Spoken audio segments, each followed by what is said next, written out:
Good evening, fellow Biafrans all over the world. Good evening, lovers of freedom. Good evening, ladies and gentlemen of the press. Good evening, friends of Biafrans. Good evening, the haters and the enemy of the Biafra people. And of course, the enemy of the Biafra government in exile. Let us go to the publicly available information about government in exile. It has occurred to us that many illiterate that Nigeria breed, many nincompoop that Nigeria breed, does not actually understand what government in exile mean. When you come across some of the comments of people who are supposedly living in diaspora or those who claim to have been to school and studied in university, as we can see, some of them graduate after 6 months. They don't know what is government in exile. They actually laugh at us. They actually make joke about the government in exile. They say, you people are very foolish. You are talking about government in exile. You are prime minister in exile. And they make mockery of it.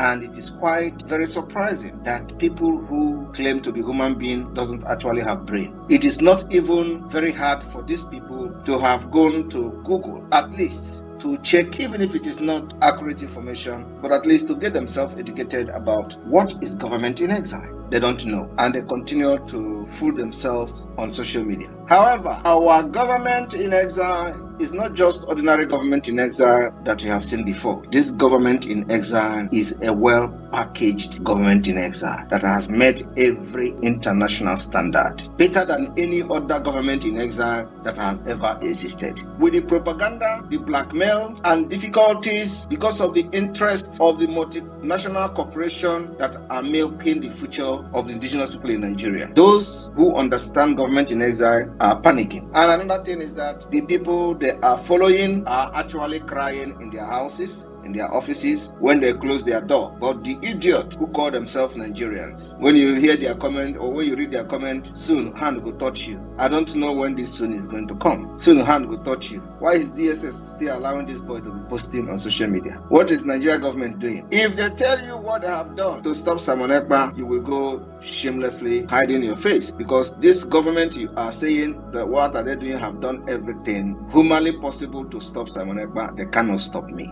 They cannot stop me because I know what I am doing and I will continue to do it to the best interest of Biafra. When you know your rights and what you do very well, nobody can take you for a ride. Some of you think that there is rocket science. There is no rocket science. Government in exile started as far back as we all can imagine. In the United Kingdom, where the Unilever purchased Nigeria and converted their company into Nigeria, you see today that some of you are dying out of your ignorance. There are governments in exile hosted by the United Kingdom. Today, our government in exile is being hosted by many countries. One is in the United States headquarters. Another is in Finland, where we have the European office, where Simon Ekpa is legally residing as a citizen. And of course, Biafra government liaison offices cut across Europe. Technically, everywhere where the Biafra liaison office is legally registered is a host to Biafra government in exile. This is what the idiots don't know. Now, in the United Kingdom, during the time the government in exile were making history, Belgium had its host in the United Kingdom. Czechoslovakia has its host in the United Kingdom. Greece government in exile. Greece, some of you are in Greece today, they had their host in the United Kingdom. The Netherlands government in exile. Netherlands, where you call Holland, they had their government in exile in the United Kingdom. Norway, this Norway that has oil, where so many people are living today castigating Biafra. Norway, once upon a time, had their government in exile in the United Kingdom. Poland once had government in exile in the United Kingdom. Yugoslavia had one upon a time their government in exile in London. These countries today has regained their independence. All of them, 7 of them. But idiots who went to Fulani nomadic design school curriculum could not understand what government in exile means and the functions of government in exile. But little research could have helped this idiot, but they cannot do research. The Biafra government in exile, officially Biafra Republic government in exile,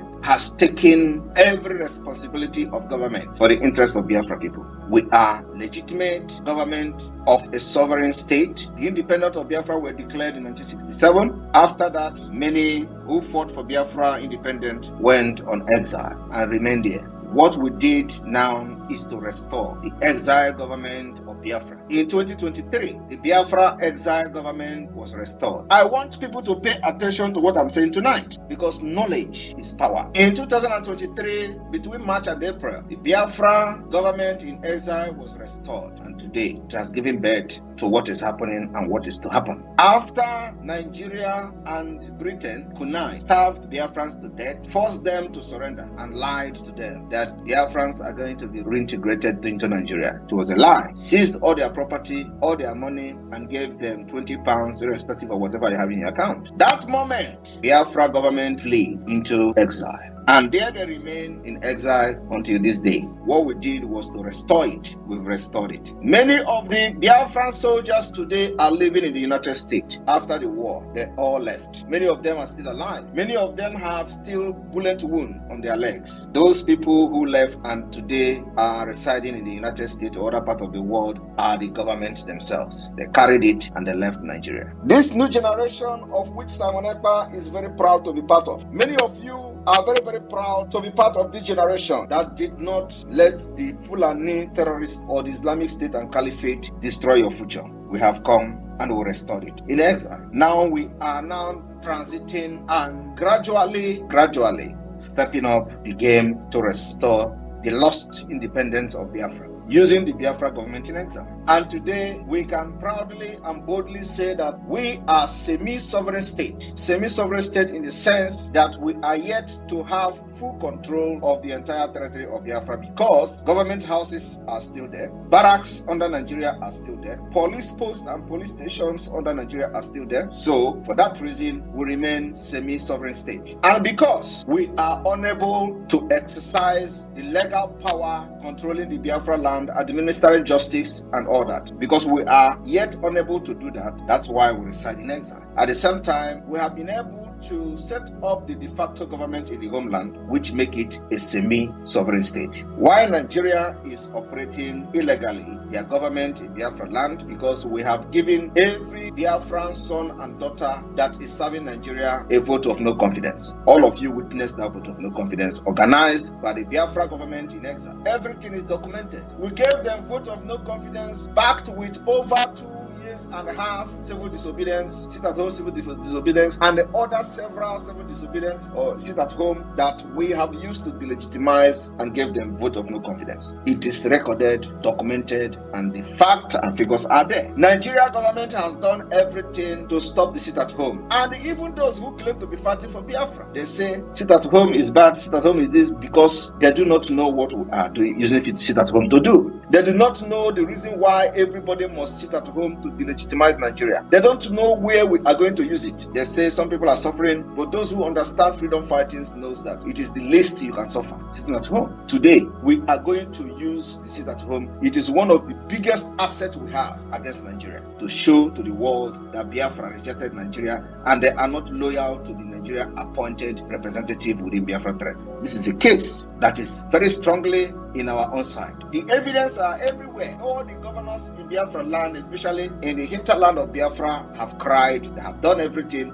All the politicians, including these criminal senators, it is recorded on media, on newsprint, on TV, that they fought sit at home and we defeated them. There is no any other powerful evidence that Biafra government can use other than this sit at home. And today, you will know the power of sit at home with what is going to be unfolding going forward. So the sit at home has become the most powerful tool of the Biafra government. We have demonstrated that we control the territory of Biafra. We have demonstrated that the Biafra government in exile have ordered sit at home for the past 2.5 years, and Biafra people obeyed it. They will come with all manner of propaganda that it was forceful. Who will listen to that? Everybody knows that the government that has failed will do everything trying to discredit the government of Biafra. That is a normal thing. But in all this blackmail for the past 2 years, it did not stop sit at home. It did not move Biafra. It is a case that cannot be argued anywhere. My people of Biafra, I want you to understand that the next phase we are going on will be very brutal and will have a very strong case to present to anybody who care to know. Those who will only be hearing about the ruthlessness of the Biafra liberation going forward will be paying attention to listening to our stories. Our stories also is this particular hidden achievement of the Biafra government that the world are yet to listen to.